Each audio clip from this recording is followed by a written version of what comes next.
हाँ जी, तो ये है आपका, अगर आप UK triple C, UP triple C assistant accountant के लिए या किसी भी अकाउंटेंट के एग्ज़ाम के लिए, कोई भी आपका जो अकाउंट से रिलेटेड एग्ज़ाम है, उसकी तैयारी कर रहे हैं, तो ये जो आपके पास आज का वीडियो है, यह आपके बहुत हेल्पफुल रहने वाला है। कोशिश करिए आप मेरे साथ इसके जवाब दें और फिर आप देखें कि आपका 40 क्वेश्चन जो यहाँ पर हैं, उनमें से आपके कितने सही हो गए, है ना। तो पहला जो क्वेश्चन आपके सामने आपकी स्क्रीन में है, वो क्या है? वो है कि सिंगल एंट्री सिस्टम, जो बुक कीपिंग का सिंगल एंट्री सिस्टम है, वो कौन मेंटेन करता है? कौन मेंटेन करता है? तो बड़ी कंपनियां तो बिल्कुल नहीं करती। क्यों नहीं करती? तो इसका रीजन है, उसका रीजन इन पे कंपनीज एक्ट लगता है, और कंपनीज एक्ट तो इसको मानता ही नहीं कोई सिस्टम। कंपनीज एक्ट 2013 जो है, और जो इनकम टैक्स एक्ट है आपका 1961 वाला, ये दोनों के दोनों इसको मानते ही नहीं है कोई अकाउंटिंग सिस्टम है। तो इसलिए पहला आपका तो आंसर हो नहीं सकता। गवर्नमेंट डिपार्टमेंट्स इसको यूज नहीं करते, क्योंकि जहां कंपनीज एक्ट और इनकम टैक्स नहीं मान रहे हैं, ये दोनों खुद सरकार के हैं, तो सरकार कैसे मान लेगी भैया? और दूसरा, नॉन प्रॉफिट ऑर्गेनाइजेशन भी इसको नहीं लेके चलते, क्योंकि वो भी डबल एंट्री सिस्टम पे चलते हैं। तो बेसिकली जो दुकानदार है ना, छोटा दुकानदार जो आपके घर के अगल बगल बैठा हुआ है, और जो स्मॉल ट्रेडर आपके अगल बगल बैठा हुआ है, ये लोग इसका इस्तेमाल करते हैं। आप लोगों ने अपनी दुकान में आप गए बगल में, और आपने वहां से कुछ अगर परचेज किया है उधार में या नगद में भी किया है, तो नगद में किया है तो वो उसको एक छोटी सी डायरी टाइप की होती है, उसमें नोट कर लेता है। और वो नहीं देखा तो उधार में तो पक्का देखा आप लोगों ने कि वो रजिस्टर में आपका एक नाम खोल चुका होता है, उस पेज पे वो लिख रहा होता है चीजें। तो वो आपका क्या है? सिंगल एंट्री सिस्टम है। सिंगल एंट्री सिस्टम को हम किसी और नाम से भी जानते हैं, हाँ, हम उसे इनकम्प्लीट रिकॉर्ड सिस्टम भी कहते हैं। साइंटिफिक अकाउंटिंग सिस्टम नहीं, क्योंकि आपका जो डबल एंट्री सिस्टम है वो साइंटिफिक है। सिंगल एंट्री सिस्टम साइंटिफिक नहीं होता है, ये एक अनसाइंटिफिक मेथड है, ये एक अनसाइंटिफिक अकाउंटिंग सिस्टम है, इसको अच्छा नहीं माना था, है ना। अगला क्या है? Under single entry system which accounts are generally maintain? कौन कौन से अकाउंट मेंटेन होते हैं? तो दो, पर्सनल और कैश। अब बोलोगे सर कैसे? दुकानदार के पास जब आप गए, आपने उधार में खरीदा, उसने उसने एक रजिस्टर में एक पेज आपके नाम का खोला, आपका पर्सनल अकाउंट खोल लिया उसने वहां, और जब आपने नगद में खरीदा तो उससे कैश बुक में लिख दिया। तो हमारा आंसर क्या हो गया? Personal account and cash book, है ना। रियल अकाउंट, एसेट्स अकाउंट होते हैं, वो नहीं खोलता है।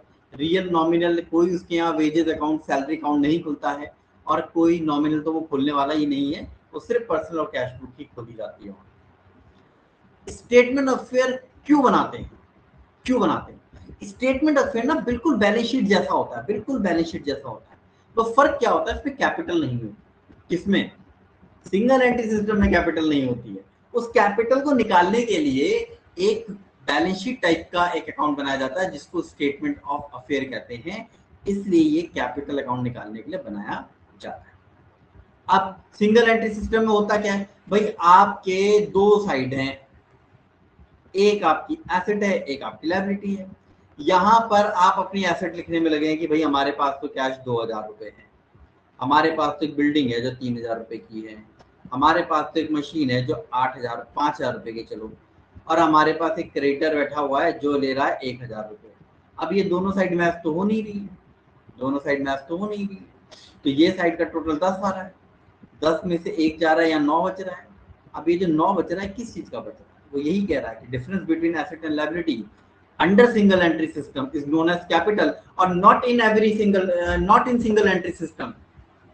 ठीक है, in double entry system it is also क्या है कि जो एसेट माइनस लायबिलिटीज होती हैं वो हमेशा क्या होती हैं? कैपिटल होती है। ये तो वेल एस्टेब्लिश है ना। It is well establish under double entry system that assets and liabilities का जो डिफरेंस है वो आपका क्या है? कैपिटल है। आप लोगों ने चीज पढ़ी है कि capital equals to assets minus liabilities. Accounting equation ही यही है ना। नहीं आप कहोगे नहीं सर ऐसी तो नहीं है, वो तो ऐसा कुछ है, asset equal to liability plus capital, तो भैया वही है, थोड़ा इधर उधर घुमा दिया ना बस इसको, और कुछ नहीं। अगला क्या है? Which of the following equation is used to find profit under single entry system? इनमें से कौन सी इक्वेशन का हम इस्तेमाल प्रॉफिट निकालने के लिए करते हैं? ये हो गया ना काम वाला, है ना। एक चीज आता ध्यान रखना, क्लोजिंग कैपिटल प्लस क्या, ड्राइंग्स, ठीक है, हमेशा बराबर होते हैं किसके, additional capital plus opening capital plus profit और लॉस हुआ तो माइनस। अब आप बोलोगे सर आंसर में तो ऐसा कुछ दिख नहीं रहा, वो आपसे इक्वेशन मांग रहा है, उसने सबके आगे इक्वल टू लगा रखा है जो आपको नहीं दिखाई दे रहा है, ठीक है। अब आपको देखना है तो आपको क्या बोला उसने, प्रॉफिट निकालना है ना, तो प्रॉफिट को यहीं रखो, लॉस को हटाओ, तो क्या रह जाएगा, प्रॉफिट इक्वल टू क्या बनेगा, closing capital plus drawing minus additional capital minus opening capital. कहीं बन रहा है आंसर, आंसर हो गया ए, ठीक है, ये याद रखना। अब ये न्यूमेरिकल में ना ये इक्वेशन बड़ी काम आती है, ठीक। अच्छा अब ये कहाँ करेंगे भाई, अगर इसमें न्यूमेरिकल आया मैं करा दूंगा, वैसे डाला होगा मैंने न्यूमेरिकल, ऐसा तो नहीं, ये नहीं डाला होगा, लेकिन अगर नहीं डाला होगा तो फिर मैं आपको पूरा इसका एक बढ़िया सा वीडियो जो है पूरा कंसेप्ट के साथ आपको बता सकता हूँ, ठीक है। उसके लिए आप कमेंट में लिखिए कि आपको वीडियो चाहिए या नहीं चाहिए, ये आपके ऊपर है। अगर आप 10 लोग भी मुझे लिख के दे देंगे, मैं उन 10 के लिए काम कर दूंगा, क्योंकि मैं यहाँ पे बैठा हूँ सिर्फ आपकी हेल्प करने के लिए, ठीक। तो बस आपको अगर वो हेल्प आपको चाहिए मुझसे, आपको लिखना पड़ेगा ना, आप कमेंट में लिखिए कि आपको 10 वीडियोस चाहिए, मतलब 10 लोग लिखिए वीडियोस चाहिए, आप मुझे बताइए कौन सा टॉपिक चाहिए, मैं आपको टॉपिक कंप्लीट करने को तैयार हूँ, पर आप लोग मुझे बताइए। स्टेटमेंट फिर किसकी तरह होता है, बैलेंस शीट की तरह, अभी मैंने आपको ऊपर बता दी ये बात। Why single entry system consider unscientific, unscientific क्यों है, तो चलो एक जवाब ढूंढते हैं कि साइंटिफिक क्यों है। साइंटिफिक इसलिए होता है कि यहाँ पर ध्यान रखना, डबल एंट्री सिस्टम साइंटिफिक क्यों है, क्योंकि वो डेबिट और क्रेडिट दोनों को रिकॉर्ड करता है। अब आप बोलोगे सर हो गया आंसर, रुको अभी नहीं, अभी नहीं, रुको, डबल एंट्री सिस्टम क्या क्या करता है, दोनों पक्ष रिकॉर्ड करता है, डेबिट और क्रेडिट, उसमें ट्रायल बैलेंस बन जाता है डेबिट और क्रेडिट से, और उससे अर्थमेटिकल एक्यूरेसी चेक हो जाती है। तो जो तीनों काम कर दे, डबल एंड डबल रिकॉर्ड कर ले, फिर आप उससे अर्थमेटिकल एक्यूरेसी चेक कर सको, वो आपका साइंटिफिक हो जाएगा, साइंटिफिक सिस्टम हो जाएगा। किसी भी अकाउंटिंग सिस्टम को साइंटिफिक होने के लिए उसमें अर्थमेटिकल एक्यूरेसी चेक करना जरूरी है बस। और वो कैसे बनेगी, डेबिट और क्रेडिट को लेगा के। तो इसमें क्या है, क्यों है ये अनसाइंटिफिक, क्योंकि इसमें आप दोनों पक्ष रिकॉर्ड नहीं करते, क्योंकि दोनों पक्ष रिकॉर्ड कर दोगे साइंटिफिक का पहला स्टेप पूरा हो जाएगा। इसमें ट्रायल बैलेंस नहीं बनता है, क्योंकि वो दूसरा स्टेप है साइंटिफिक का, ट्रायल बैलेंस बनना चाहिए, तो क्या होना चाहिए, डेबिट क्रेडिट होना चाहिए, ट्रायल बैलेंस बनाओ और उसकी अर्थमेटिकल एक्यूरेसी देख लो। तो जो ये तीन काम कर दे, जो ये तीन काम कर दे वो साइंटिफिक मेथड हो जाएगा। ये भाई साहब तो तीनों काम नहीं करते हैं, ये भाई साहब तीनों काम नहीं करते हैं, इसलिए इसका answer all of the above है कि इन तीनों के होने के कारण, किन तीनों के, कि भाई ये डेबिट और क्रेडिट नहीं देख सकता, ये ट्रायल बैलेंस नहीं बना सकता, ये अर्थमेटिकल एक्यूरेसी चेक नहीं कर सकता, इसलिए ये मेथड क्या है, अनसाइंटिफिक मेथड हो जाता है। अगर मुझे बिगिनिंग कैपिटल पता करनी है तो मैं कैसे पता करूंगा, तो भैया कैपिटल बिगिनिंग मतलब ओपनिंग, और ओपनिंग कैपिटल निकालने के लिए मैं क्या बनाऊंगा, ओपनिंग स्टेटमेंट ऑफ फेयर बनाऊंगा, क्या बनाऊंगा, ओपनिंग स्टेटमेंट ऑफ फेयर बनाऊंगा। मैंने कहा न्यूमेरिकल रखूंगा, तो वही है कि अब आपके पास क्या क्वेश्चन है कि क्लोजिंग कैपिटल आपका 80 है, ड्राइंग आपका 12 है, ओपनिंग 60 है, तो प्रॉफिट निकालिए। पेपर में आने वाला प्रश्न, पेपर में पूछा जाने वाला क्वेश्चन है ये, है ना। तो इसको ध्यान से देखेंगे। तो भाई हमने आपको बताया कि इक्वेशन ये है, closing capital plus drawing equals to additional capital opening capital, profit निकालना है तो प्लस लगाइए, आंसर माइनस है तो लॉस है, सिंपल सा रूल ये है, ठीक है। अब देखते हैं, क्लोजिंग कैपिटल हमारे पास है 80,000, ड्राइंग हमारे पास है 12,000, एडिशनल कैपिटल नहीं है, ओपनिंग कैपिटल है 60,000। अब देखना ये है कि प्लस आया तो प्रॉफिट है, माइनस आया तो लॉस है, तो यहाँ बना 92,000, इस 60 को इधर भेजेंगे तो 60,000 माइनस हो जाएगा, प्लस ही आ रहा होगा मेरे ख्याल से, है ना, प्लस में ही आ रहा है ना, तो प्रॉफिट है, और वो प्रॉफिट कितने का निकल आया है, 32,000 का निकल आया है। बहुत क्वेश्चन है, ठीक है। आगे बढ़ते हैं। फ्रेश कैपिटल जो इंट्रोड्यूस की जाती है वो क्या करती है, उसका क्या इम्पैक्ट आएगा। अगर आपने एडिशनल कैपिटल डाल दी होती तो प्रॉफिट बढ़ता घटता। अगर मान लीजिए कि ये जो एडिशनल कैपिटल है, अब आपके पास प्रश्न यही है कि एडिशनल कैपिटल को यहाँ पे 1,000 रुपए भी होती तो क्या ये प्रॉफिट 32 होता, नहीं होता, ये 32 नहीं होता, है ना, ये 32 नहीं होता, तो ये प्रॉफिट को क्या कर देगा, डिक्रीज कर देगा, क्या कर देगा, डिक्रीज कर देगा। ध्यान रखो, एडिशनल कैपिटल प्रॉफिट को डिक्रीज करा देगी ना, ठीक। To find out credit sale, single entry system में आपको क्रेडिट सेल निकालना है। ध्यान रखो, आपको डेटर अकाउंट बनाना है, क्योंकि क्रेडिट सेल डेटर करेंगे। डेटर का मतलब होता है उधार में बेचा है, और उधार में खरीदा है, उसके लिए क्या बनाओगे, उधार में खरीदा उसके लिए क्या बनाओगे, क्रेडिटर अकाउंट बनाओगे। भाई सिंपल सा है, ज्यादा कुछ थोड़ी ना है, बढ़िया होते हैं ये प्रश्न। Single entry system can not be adopted by, single entry system कौन अडॉप्ट नहीं करता भाई। तो भैया ऐसा बताओ, लिमिटेड कंपनी क्यों करेंगी, क्यों करेंगी, वो नहीं करेंगी, उनके लिए तो ऑलरेडी क्या, उनके लिए क्या है, कंपनी एक्ट बना हुआ है, ठीक है, बाकी कर लेती हैं। अब आप बोलोगे सर पार्टनरशिप हम कर लेती हैं, हाँ, अगर दो लोग मिलके दुकान चला रहे हैं तो वो कर लेंगे, कोई दिक्कत थोड़ी ना है, वो कर सकते हैं। अच्छा, status affair differs from balance sheet, ये बैलेंस शीट से अलग क्यों है, ये बैलेंस शीट से अलग क्यों है, इतना सा क्वेश्चन, बहुत सिंपल है इसका आंसर। पहला, ये इनकम्प्लीट रिकॉर्ड सिस्टम है, बिल्कुल सही है। दूसरा, ये पार्टली एस्टीमेट पर है, आधी बातें सच हैं, आधी बातें गड़बड़ हैं, पता नहीं चल रहा, एस्टीमेट है, अनुमानों पर है, और इसका कोई ट्रायल बैलेंस नहीं है जिससे इसको वेरीफाई कर सके, इसलिए इसका answer all of the above है। ड्राइंग जो आपने पूरे साल करी, उसे आप क्लोजिंग कैपिटल में क्यों जोड़ रहे हैं। अब आप बोलोगे ये क्या मतलब हो गया, ये कैसा क्वेश्चन है ना, यही तो बात है, यही तो क्वेश्चन है। देखो, ड्राइंग्स कैपिटल को रिड्यूस कर देती है, ड्राइंग्स कैपिटल को रिड्यूस कर देती है, तो हम क्लोजिंग में क्यों जोड़ रहे हैं, क्योंकि हमें ओपनिंग में माइनस करना है, ओपनिंग में माइनस करना है तो क्लोजिंग में जोड़ दो। अगर आप ओपनिंग में से माइनस नहीं कर रहे हो तो क्लोजिंग में उसको क्या कर दो, ऐड कर दो। मतलब ये है कि आप ऐसा लिख सकते हो इक्वेशन को, plus opening capital minus drawing plus profit bracket minus loss, उसी अकाउंटिंग इक्वेशन को ऐसे लिख सकते हैं, ठीक है। तो ड्राइंग जो होती है वो कैपिटल को रिड्यूस करती है, ये हम लोगों को ऑलरेडी बातें पता है, इसका ज्यादा मतलब भी नहीं है ना, ये चीजें तो हमें ऑलरेडी पता है, होपफुली पता है। When single entry system is converted into double entry system, which account is not prepared? कौन सा अकाउंट नहीं बनेगा, स्टेट में अफेयर क्यों बनेगा, ठीक है। डबल एंट्री सिस्टम में तो तीनों होते हैं, ये किसके हैं, डबल एंट्री सिस्टम के हैं, तो ये बनेंगे, ये नहीं बनेगा। अच्छा, अब आपको एक चीज दिख रही होगी, opening debtor plus credit cell minus cash receive from debtor minus cell return, क्या बनेगा, है ना, क्या बनेगा। तो इसके लिए ना आपको एक चीज ध्यान रखना, क्या आपके पास ना डेटर अकाउंट होता है, मैं वो डेटर अकाउंट बना के आपको दिखा रहा, यहां पर होते हैं आपके ओपनिंग डेटर, लिखते बैलेंस ब्रॉट डाउन है, मैं ओपनिंग डेटर लिख रहा हूं आपके समझने के लिए, ठीक है। फिर इसके नीचे होती है क्रेडिट सेल,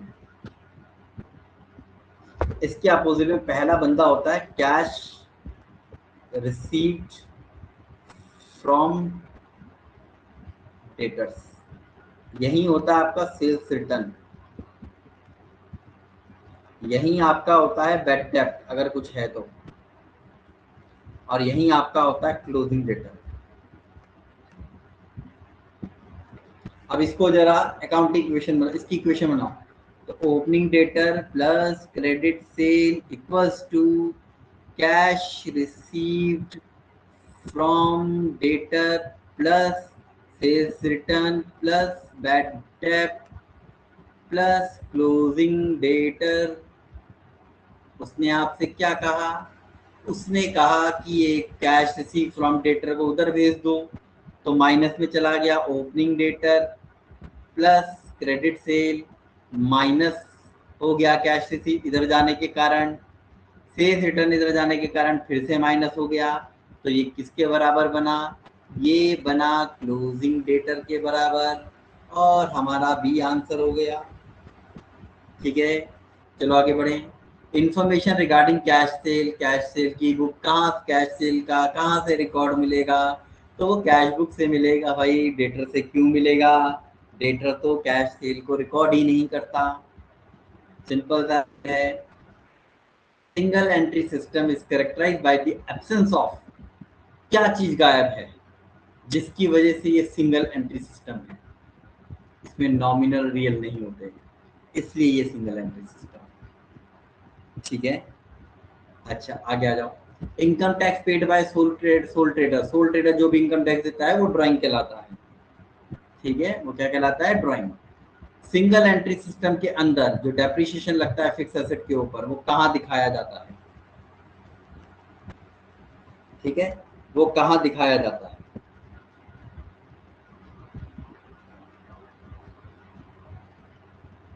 कौन सा, क्वेश्चन नंबर 22 जैसे बोल रहा हूँ मैं, क्या है, depreciation on fix asset under single entry system कहाँ दिखाया जाएगा, सोचिए कहाँ दिखाया जाएगा। ये पीएनएल में भी दिखाया जाता है, और कई बार जो पीएनएल में दिखाना ही दिखाना है डेप्रिसिएशन नाम पे, और बैलेंस शीट से माइनस करना है, यानी कि क्लोजिंग स्टेटमेंट ऑफ अफेयर्स से रिड्यूस करना है, just like double entry system. Double entry system में भी यही होता है।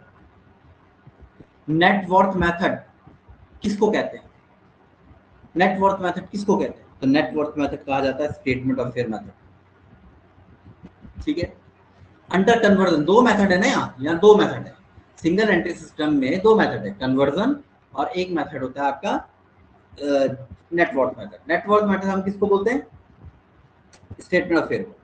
अब ये जो कन्वर्जन मेथड है, इसमें टोटल सेल कैसे निकालते हैं, तो भाई सिंपल है, टोटल सेल एक ही तरीके से निकलती है पूरी दुनिया में, कैसे, cash cell plus credit cell, यही है हर जगह यही है, तो इसमें कुछ अलग नहीं है, वो कंफ्यूज करने के लिए है कि कन्वर्जन मेथड में कैसे करेंगे, अरे कन्वर्जन करो ना करो, टोटल सेल ऐसे ही निकलेगी भाई। Pure single entry system records transaction, कौन सी, जो प्योर वाला होता है, इसमें भी तीन होते हैं, सिंगल एंट्री सिस्टम तीन तरीके का है, प्योर, फिर एक होता है एक होता है आपका सेमी करके कुछ होता है, मतलब तीन तरीके का सिस्टम होता है। एक में सिर्फ और सिर्फ पर्सनल अकाउंट जोड़े जाते हैं, एक में सिर्फ और सिर्फ पर्सनल अकाउंट होता है, वो प्योर वाला होता है। एक होता है इम्प्योर, जिसमें कुछ कैश और एक पर्सनल और कैश, और एक होता है थोड़ा सा और लिबरल, जिसमें कैश, पर्सनल और थोड़े से रियल अकाउंट भी बना लेते हैं। सिंगल एंट्री सिस्टम में क्या चीज डिटेक्ट करना मुश्किल है, तो इसमें सारी चीजें, चोरी, एरर्स, फ्रॉड ढूंढना मुश्किल है, तभी तो इसको दुनिया यूज नहीं करती है। ठीक है, अब ये देखो, ये बिल्कुल आपका डेटर अकाउंट की तरह है, लेकिन इस बार कहानी थोड़ी सी अलग है, तो यहां से है, ओपनिंग क्रेडिटर इधर आते हैं। ठीक है, उसके बाद इधर आता है क्रेडिट परचेज, इधर आता है परचेज रिटर्न, इधर आता है आपका कैश पेड, इधर आपके पास आता है क्लोजिंग क्रेडिटर। अब जो एक साइड में है वो दोनों हो गए प्लस, और जो अपोजिट साइड वाले हैं परचेज रिटर्न और कैश पेड, वो दोनों आ गए माइनस में, तो ये किसके बराबर हो रहा है, क्लोजिंग क्रेडिटर्स के बराबर हो रहा है।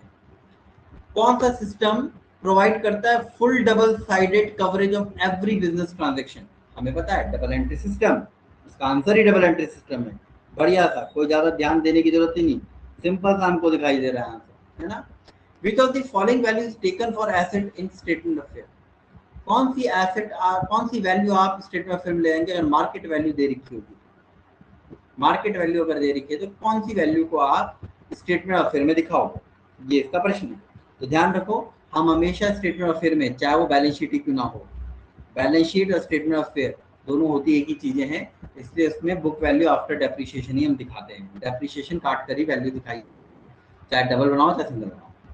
सिंगल एंटिटी सिस्टम का नेचर कैसा है, इनकम्प्लीट और अनसाइंटिफिक, पेपर में पूछा जा चुका है एक बार question. Bill receivable endorse dishonoured, एक बिल रिसीव इंडोर्स किया वो डिसऑनर्ड हो गया, मतलब किसी को दिया और अब वो डिसऑनर हो गया, डिसऑनर हो गया तो ये वापस आ जाएगा आपके पास, जब वापस आ जाएगा तो ये क्या होगा, ये डेबिट किस में होगा, क्योंकि ये बिल रिसीवेबल है तो ये डेटर का है, किसका है, डेटर से जुड़ा हुआ है, ठीक है, इसलिए ये डेटर अकाउंट पे डेबिट होगा।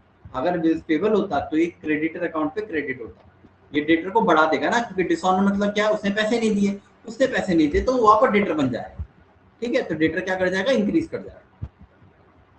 बिल रिसीव, ये फिर से सॉरी रिपीट हो गया, ठीक है, अच्छा क्रेडिटेड टू है, सॉरी रिपीट नहीं हुआ है, मैंने एक बार डेबिट और एक बार क्रेडिट का बनाया है, ठीक है, तो ये इसमें नहीं आएगा। ये क्रेडिट कहाँ होगा, बिल रिसीव इंडोर्स हुआ वो डिसऑनर्ड हो गया, तो ये क्रेडिट कहाँ हुआ, डेबिट किस पे हुआ था, डेटर अकाउंट पे, ठीक है, और इसको थोड़ा सा काट दो, ये शायद बिल पेबल वाला है और ये क्रेडिटर अकाउंट पे जाता है, ठीक है, बनाने में थोड़ा गलती हो गई। Interest on capital under single entry system, जो इंटरेस्ट ऑन कैपिटल आप सिंगल एंट्री सिस्टम पे देंगे तो क्या करेगा, तो प्रॉफिट को घटाएगा, बढ़ाएगा, क्या करेगा, तो ध्यान रखना ये रिड्यूस करेगा प्रॉफिट को, क्योंकि इंटरेस्ट ऑन कैपिटल एक्सपेंस हो जाता है और एक्सपेंस प्रॉफिट को घटाते हैं। तो इंटरेस्ट ऑन ड्राइंग आपका इनकम बन जाता है, वो प्रॉफिट को बढ़ाता है। प्रोविजन फॉर डाउटफुल डेब्ट किस पे निकाला जाता है, ओपनिंग डेटर पे, क्लोजिंग डेटर पे। प्रश्न मैं बाकी दे भी नहीं रहा हूं आपको, दो ही ऑप्शन दे रहा हूं, क्लोजिंग या ओपनिंग, आंसर बताइए, ठीक है, ध्यान रखिएगा, अगर आपको नहीं आया तो क्लोजिंग डेटर है उसका आंसर, आपको नहीं आया तो क्लोजिंग ही है उसका आंसर ना, तो आप इसलिए बोल रहा हूँ कि आपने देखा या नहीं देखा, आपने आंसर दिया नहीं दिया उस पर। टोटल डेटर अकाउंट में ओपनिंग बैलेंस कहाँ पोस्ट होता है, तो डेटर अकाउंट है, डेबिट में ही तो होगा, क्रेडिटर अकाउंट में क्रेडिट में होगा, अभी लिख जाएगा तुमको, टोटल क्रेडिटर अकाउंट में ओपनिंग बैलेंस कहाँ जाएगा, क्रेडिट में। अच्छा क्लोजिंग बैलेंस कहाँ जाएगा, इसका क्लोजिंग बैलेंस कहाँ जाएगा, इसका क्लोजिंग बैलेंस जाएगा डेबिट में, और ऊपर वाले का क्लोजिंग बैलेंस क्रेडिट में। फिर अभी आपको बताया जाए प्रॉफिट है क्लोजिंग कैपिटल प्लस एक्स, ये एक्स क्या है यहाँ, तो एक्स है ड्राइंग, एक्स क्या है, ड्राइंग, फॉर्मूले में हमने देखा। Opening capital, closing capital, drawing 5000, additional capital 10,000, मैं आप पे छोड़ता हूँ, ये प्रश्न मैं आप पे छोड़ता हूं, आप इसका आंसर कैलकुलेट करके मुझे बताइएगा कमेंट सेक्शन में क्या होना चाहिए, या आपके लिए मैंने छोड़, आसान सा है, मैं आपको सिर्फ इक्वेशन लिख के देता हूँ, closing capital plus drawing minus opening capital minus additional capital, आप इसको निकाल लीजिए, आसान सा है, आपके लिए काम है, जरूर देखिए। सिंगल एंट्री सिस्टम सुटेबल है उन फील्ड के लिए जहाँ ट्रांजेक्शन क्या है, कम है, जहाँ ट्रांजेक्शन कम है, जहाँ कॉम्प्लेक्स है तो वहां तो आप डबल एंट्री सिस्टम यूज करोगे ना। Conversion of single entry system into double entry system, आप डबल एंट्री सिस्टम में ले जा रहे हैं तो आप क्या करेंगे, अब क्या करेंगे, तो आप प्रिपरेशन करेंगे मिसिंग अकाउंट्स की, कैश बुक, डेटर और क्रेडिटर की मदद से, और फिर आप अपनी बैलेंस शीट को तैयार करेंगे, यानी कि डबल एंट्री सिस्टम को तैयार करेंगे।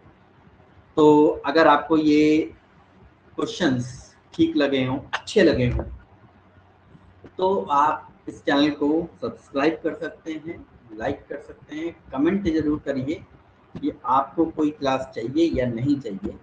हमारे पास टेलीग्राम का जो लिंक है वो हमने डिस्क्रिप्शन में डाला हुआ है, हमारे पास एक ऐप भी है, उसको भी हमने डिस्क्रिप्शन में उसका लिंक दिया हुआ है, ऐप आपको प्ले स्टोर से मिल जाएगा, अप्रिशिएट क्लासेस के नाम से है, ठीक है, ये आपके काम ही आएगा ऐप, अगर आप इसे डाउनलोड कर लेंगे, 8 MB का है, ज़्यादा बड़ा ऐप नहीं है, ठीक है, बहुत हम इन द मीनवाइल कर रहे हैं अभी इसमें, जैसे ही ये पूरा होता है हम आपके लिए इसमें काफ़ी सारी चीज़ें लेके आएंगे, ठीक है, उसको आपके पेपर के लिए वो हेल्पफुल रहेगा, तो कीप लर्निंग, ठीक है, हमारा एक ही उद्देश्य यहाँ पर है कि आप अच्छे से प्रिपेयर करें और अच्छे से पेपर दें, और इस फील्ड में जो अकाउंटिंग फील्ड है हम इसको बढ़ावा देना चाहते हैं कि लोग इस फील्ड में आएँ और इस फील्ड में अच्छा करें, क्योंकि ये फील्ड अच्छी फील्ड है, ऐसा नहीं है कि बुरी फील्ड है,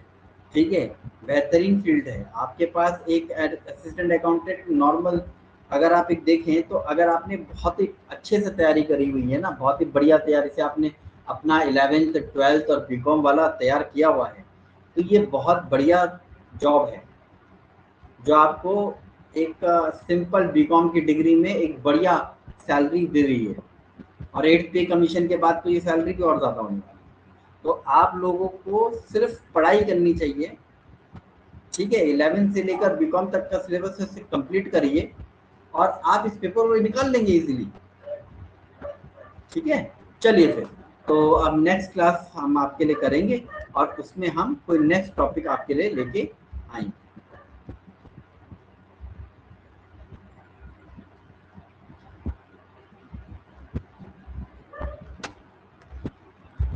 और अगर आपको कुछ पूछना है तो आप इसमें पूछ सकते हैं, है ना। तो आपको इसमें ये तक हम आपको प्रोवाइड कर रहे हैं कि आप इसमें पूछ सकते हैं, कोई भी चीज़ कमेंट सेक्शन में पूछेंगे तो हम आपको उसमें जरूर बताएंगे। थैंक यू, धन्यवाद।